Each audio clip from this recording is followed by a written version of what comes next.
यहाँ पहुंची थी जिसमें कहा, जल्दी चलो, कोई तलवार मैदान में लाइफ एंड डेथ मुकाबला लड़ने वाला है, और वो भी एक नहीं, दो मुकाबले होने वाले हैं।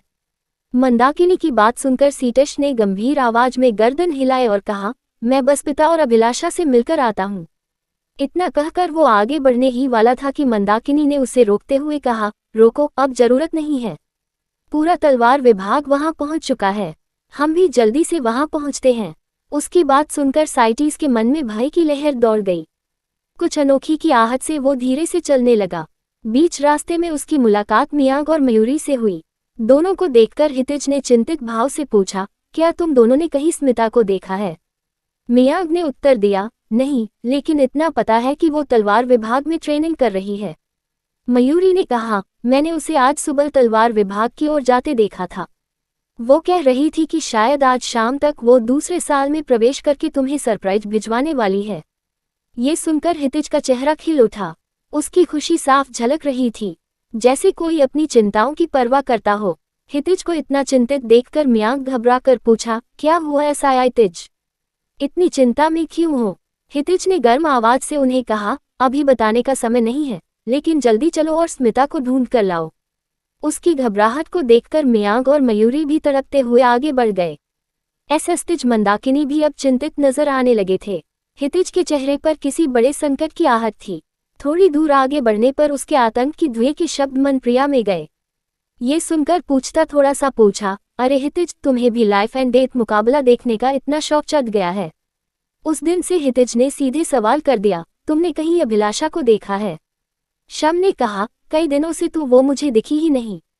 अभिप्रिया ने कहा, अरे, वो कह रही थी कि वो आज तलवार विभाग की आखिरी परीक्षा देकर दूसरे साल में प्रवेश करने वाली है, तो वो सुबह से वही होंगी।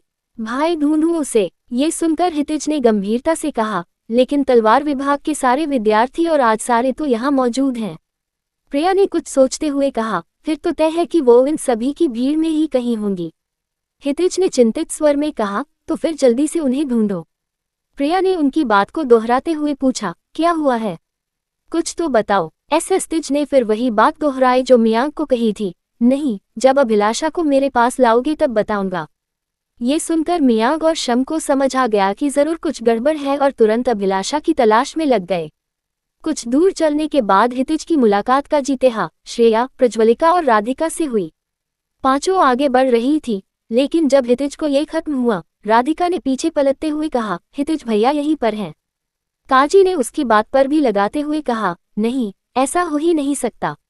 हितिज को आज तक लाइफ एंड डेथ मुकाबले में एक ही बार देखा है, और वो भी तब जब वो खुद लड़ रहा था। उसने आश्चर्य से पूछा, क्या हितिज भैया ने लाइफ एंड डेथ मुकाबला लड़ा था और जीत भी गए थे? क्या बात है। जो पहले से ही हितिज की तरफ थी, गलत से बोली, मेरे हितिज है ही इतने काबिल, उनके सामने तो अच्छे अच्छे पानी मांगने लगते हैं।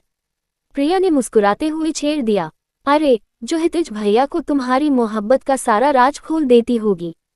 वहां एक तरफ हंसी मजाक चल रहा था, वही श्रेया ने राधिका से गंभीरता से पूछा, क्या सच में हितिज जी हैं? राधिका ने पूरे आत्मविश्वास से श्रेया को हुए कहा, हाँ, मुझे पूरा यकीन है कि वो यहीं कहीं हैं। श्रेया ने इधर उधर नजर दौड़ाए और सच में हितिज कुछ ही कदम दूर से आते हुए दिख गया, लेकिन वो चिंता में डूबा हुआ था और उसका चेहरा देखकर श्रेया को भी चिंता होने लगी। उसने तुरंत आवाज दी, लेकिन हितिज की कोई प्रतिक्रिया नहीं थी। अब श्रेया को यकीन हो गया कि कुछ बड़ा जरूर हुआ है। वो पीछे जाकर उनके पास पहुंची और पूछा, क्या हुआ हितिज? आप इतनी चिंता में क्यों हो? हितिज ने कहा, मैं स्मिता और अभिलाषा को खोज रहा हूँ। क्या तुमने उन्हें कहीं देखा है?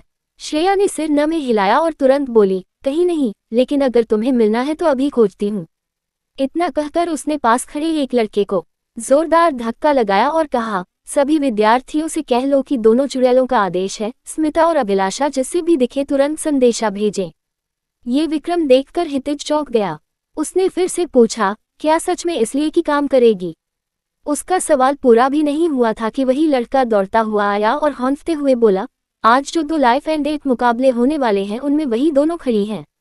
एक का मुकाबला नकारात्मक पक्ष की सबसे लंबी लड़की से है और दूसरी का सबसे नाटे से।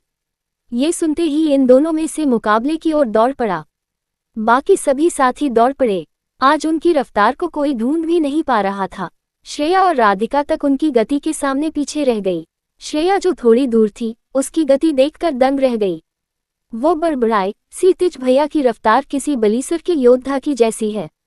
अगर ऐसा रहा तो ये पहले डेथ शिविर के योद्धाओं में आ जाएंगे। वो ये सोच ही रही थी कि इतने में हितिज मुकाबले के मैदान में पहुंच गया। वहां पहुंचते ही स्मिता और अभिलाषा को देखकर उनके पास और झटकर गले लगा लिया।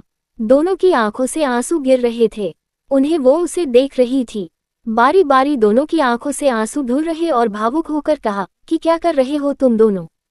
पिता ने रोते हुए कहा, हम तुम्हें ये साबित करना चाहती थी कि हम बेहद प्राचीन और बंद के लिए कम नहीं हैं। कुछ देर में छुपाकर शिथिल ने मेरे साथ सिर हिलाया और कहा, मुझे उनके जैसे नेता और अभिलाषा नहीं चाहिए। मुझे तो तुम जैसी हो वैसी ही चाहिए। कुछ छिपाकर अभिलाषा मुस्कुराते हुए जवाब दिया, मुझे पता है तुम सब किस लिए कर रहे हो, क्योंकि तुम नहीं चाहते कि हम दोनों लाइफ एंड मौत का मुकाबला लड़ें। शिथिल ने गर्दन हिलाते हुए गंभीरता से कहा, नहीं, मैं सच में तुम दोनों जैसे हो वैसे ही चाहता हूँ। पिता ने अपनी आंखों के आंसू पोंछते हुए कहा, अच्छा तो फिर ये बताओ, परीक्षा के बाद आखिरी बार कब तुमने गले लगाया था? उसका सवाल जैसे कोई गोली था। शिथिल सुनकर उसका दिमाग खाली हो गया। कुछ देर खोजना लगा, लेकिन कोई जवाब नहीं सूझा। उस पर देखकर अभिलाषा ने तिरछी मुस्कान के साथ कहा, आप समझे कि हमसे कितना प्यार करते हो। शिथिल ने थोड़ी देर सोचते हुए कहा, लेकिन अगर हम किसी से सच्चा प्यार करते हैं तो क्या जरूरी है कि हर बार गले लगाकर जताएं? असली बात तो प्यार होना है बस। कुछ ही बात पर पिता ने गर्दन हिलाते हुए कहा, शिथिल, अगर एक को गले लगाओ दूसरी को नहीं तो उसका क्या मतलब निकाला जाए? पहली बार इन दोनों लड़कियों ने मिलकर शिथिल को पूरी तरह से चुप करा दिया था। उसे एहसास हुआ कि खुद की है तो इन दोनों को शिथिल से ले आया। उससे खुद पर गुस्सा आने लगा, लेकिन जब उनकी बात आई और बोली, शिथिल, तुम दोनों ने कब शिथिल को गले लगाया जो अब उस पर इल्जाम लगा रही हो? उसका सवाल सुनकर शिथिल ने गुस्से में धमते हुए कहा, तुम दोनों इसका पीछा छोड़ेगी तब ना तब हम गले लगाएंगे। देहार ठंडी आवाज में पूछा, तुम दोनों कब उनकी बात आई थी जब हमने तुम्हें दूर किया था? इस सवाल पर दोनों लड़कियां मुझ पर चुप हो गईं और एक दूसरे की ओर देखने लगीं। पिता ने धीमे स्वर में जवाब दिया, अगर वो तुम्हारे साथ इतना भी दिख रहा था तो हम डर गए थे कि कहीं हमारी नजदीकी से वो नाराज न हो जाए, इसलिए हमने दूरी बना दी। कुछ अब जब तक खोज न आए हम भी पीछे नहीं जाएंगे। ये सुनकर शिथिल थोड़ा नाराज हो गया। उसे नीच स्वर में कहा, क्यों? मैं क्यों नाराज होता हूँ? मैं तुम दोनों से भी उतना ही प्यार करता हूँ जितना उन दिनों से करता हूँ। अभिलाषा ने हल्की मुस्कान के साथ कहा, लेकिन तुमने कभी महसूस तो नहीं कराया कि हम भी तुम्हारे लिए उतनी ही कहते हैं। शिथिल ने तुरंत कहा, तो अब कह रहा हूं ना, अब तो यकीन कर लो। पिता ने नाराजगी के साथ हल्का सा हंसते हुए कहा, अब बहुत देर हो चुकी है। अब तो हम ये लाइफ एंड मौत का मुकाबला लड़कर या तो जिंदा मिलेंगे या फिर मुर्दा। ये सुनकर शिथिल ने विरोध करते हुए कहा, नहीं, तुम्हें कोई मुकाबला करने की जरूरत नहीं है। मैं उन लोगों से खुद बात करता हूँ। अगर बदले में मुझे ड्रैगन से तलवार चाहिए तो वो भी दे दूंगा, लेकिन तुम दोनों को लड़ने नहीं दूंगा। अभिलाषा ने सिर हिलाते हुए दृढ़ता से कहा, नहीं, इसमें कुछ नहीं होगा। क्या तुमसे पूछा, क्यों? उन्हें क्या चाहिए? पिता और अभिलाषा ने एक साथ जवाब दिया, हम दोनों की जगह। सुनकर शिथिल की आंखें हो गईं। तभी मयूरा ने मजाक उड़ाते हुए कहा, ऐसा तो दे दो ना। क्यों शिथिल, तुम बाजों से प्यार करता है, अब नौ से कर लेगा। इस बेहोशी के जवाब पर सबने उसे ऐसे घूर कर देखा जैसे वो पूछना चाहते हो, क्या तुम पागल हो? पिता ने सिर हिलाते हुए कहा, अरे उन्हें ऐसी कोई जगह नहीं चाहिए, वो हमें बाहर निकालकर हमारी जगह लेना चाहती हैं। कि तभी प्राचीन का गुस्सा फूट पड़ा, तो चला ही गया वो चारों नकारात्मक पक्ष लड़के, क्या सच्ची में पागल हो रही है? तेरा एक दिमाग है, रुको, अभी जाकर उन्हें औकात दिखाती हूँ। लेकिन इससे पहले कि वो कुछ कर पाती, अभिलाषा ने उसका हाथ पकड़ते हुए कहा, नहीं, सीनियर की जरूरत नहीं है। आज हम ये मुकाबला इसलिए लड़ रहे हैं ताकि साबित कर सके कि हम उस जगह के काबिल हैं या नहीं। तभी प्रिया आगे आई, अभिलाषा को गले लगाते हुए बोली, बहुत अच्छा निर्णय है, साबित कर दो कि किस स्तर में तुमसे बेहतर कोई नहीं हो सकता। शिथिल की प्रेमिका बनने के लिए प्रिया की इस बात पर एक ही समय भरोसा। उसने खुद को और एक ही नज़र से देखा और बोला, तुम क्या कह रही हो? मुझे रोकने की बजाय मुकाबले के लिए प्रोत्साहित कर रही हो? प्रिया ने हंसते हुए कहा, हमारे यहाँ लड़कियां भी अपना इम्तिहान देती हैं कि वो अपने प्रेमी के काबिल है या नहीं। और अगर वो हार भी गईं, तो चिंता मत करो, उनकी मौत का हिसाब हम तुम पर नहीं लगाएंगे।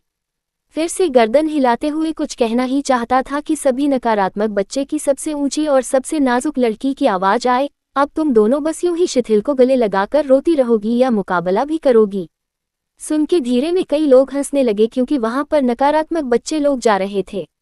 उसने सोचा है कि पलटवार किया, हमें तो गले लगाने वाला कोई है लेकिन तुम जैसे को तो कोई घास भी नहीं काटता। उसकी ये बात तीर की तरह लगी। ऊंची लड़की गुस्से में बोली, बहुत अच्छा, अब तुम्हें तुमसे ही मुकाबला। ने मुस्कुराते हुए कहा, अगर तुम्हें मेरे हाथों मरना मंजूर है तो मैं तैयार हूं। इतना कहकर ऊंची लड़की ने तलवार निकाल दी और पूछती चिंतन में बोल दी, अंदर आ जा, फिर मैं तुझे दिखाती हूं। ने मुस्कुराते हुए खिचड़ी की ओर देखा और कहा, इस मुकाबले के बाद हम अपनी सारी गिले शिकायतें भुलाएंगे। अभिलाषा ने भी एक बार फिर से मुझसे गले लगाते हुए कहा, अगर मैं मर भी गई तुम्हारे लिए मत रोना। अगर तुम रोओगी तो मेरी आत्मा को बेहद दर्द होगा। लेकिन इससे पहले कि वो और कुछ कह पाती, तूने उसी बात काटते हुए कहा, एक शब्द और नहीं, तू जीत कर ही लौटेगी। मुझे दिल की बात में अभिलाषा के अंदर सौगुना आत्मविश्वास भर दिया। तभी आर्यन हाफता हुआ कीथी के पास आया और बोला, भैया आप कहाँ थे? मैं आधे घंटे से आपको ढूंढ रहा था। फिर कीथी ने चौंकते हुए पूछा, क्या हुआ? तुम मुझे क्यों ढूंढ रहे थे? आर्यन ने हाफते हुए कहा, जो अभी सामने हो रहा है मैं उसका चश्मदीद गवाह हूँ। कीथी ने घबरा कर पूछा, ऐसा क्या हुआ जो लड़कियों ने लाइफ एंड डेथ मुकाबले के लिए हामी भर दी?